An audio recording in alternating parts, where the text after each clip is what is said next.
அஸ்ஸலாமு அலைக்கும் வரஹ்மத்துல்லாஹி வபரகாத்துஹு. அன்பார்ந்த சகோதர சகோதரிகளே, அல்லாஹ்வினுடைய திருநாமங்களை நாம் தொடராக பார்த்து வருகிறோம். அதில் இன்று நாம் பார்க்கும் தலைப்பு அல் ஃபத்தஹ். அல் ஃபத்தஹ் அப்படின்னா வெற்றியாளன் என்று பொருள். அதாவது பல நாள் தீர்க்கப்படாத பிரச்சனைகளை தீர்த்து வைப்பவர்களையும் சண்டை சர்புகளை முடித்து அது சுமூகமாக விலக்கி வைப்பவர்களையும் அரபியில் ஃபத்தாஹ் என்று அழைப்பார்கள். மேலும் இந்த திருநாமத்திற்கு தனது ஆற்றலின் மூலம் சோதனைகளை விலக்கி கவலைகளை நீக்கி அனைத்து வாசல்களையும் திறந்து வைப்பவர் என்று பொருள். இது எவ்வாறு நம்ம வழங்கிக்கணும் அப்படின்னா, நமது முகத்துக்கு நேராக உள்ள எல்லா வாசல்களும் அடைக்கப்பட்டதுக்கு அப்புறமும் இனி இங்கிருந்து எந்த ஒரு உதவியும் கிடைக்கப்பெறாது அப்படிங்கிற ஒரு சூழ்நிலை வந்ததுக்கு அப்புறமும் இந்த உலகத்தில் உள்ள எந்த உதவியும் நமக்கு இல்லை அப்படிங்கிற ஒரு சூழ்நிலையிலும் கண்ணீரை துடைத்து விட்டு நாம் செல்லும் இடம் அல் ஃபத்தாஹ் என்னும் வெற்றியாளனிடம்தான். இது குர்ஆன் வசனம் ஃபத்தைரில் 2வது வசனம் அழகாக விளக்கி கூறப்பட்டிருக்கு. அல்லாஹ் எந்த ஒரு அருள்வாயிலை மக்களுக்கு திறந்து விட்டாலும் அதை தடுக்கக்கூடியவர் எவரும் இல்லை. மேலும் அவன் அதனை அடைத்து விட்டால் அதன் பிறகு அதை திறக்கக்கூடியவர் எவரும் இல்லை. இதை நம்ம எப்படி விளங்கிக்கணும்னா, நமக்கு ஒரு ரிஸ்க்கு அல்லாஹ்விடம் இருக்குது அப்படின்னா அது நம்மளை அடைந்தே தீரும். நமக்கு அல்லாஹ் தடுத்த ரிஸ்க்கு நிச்சயமாக நம்மளை வந்து சேராது.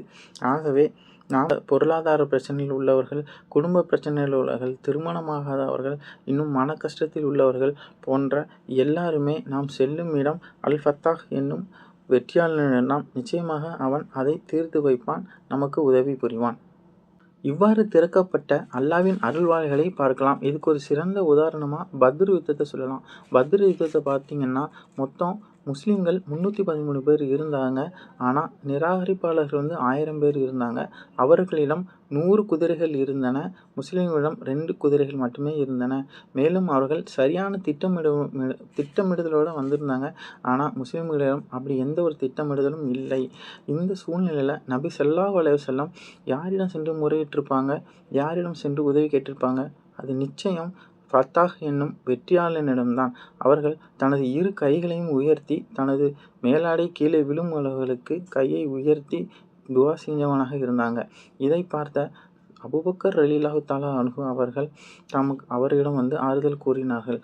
அதன் பிறகு அல்லாஹ் தஆலா ஃபத்தாஹ் என்னும் வெற்றியாளனாக தனது தீர்ப்பை வழங்கினான்.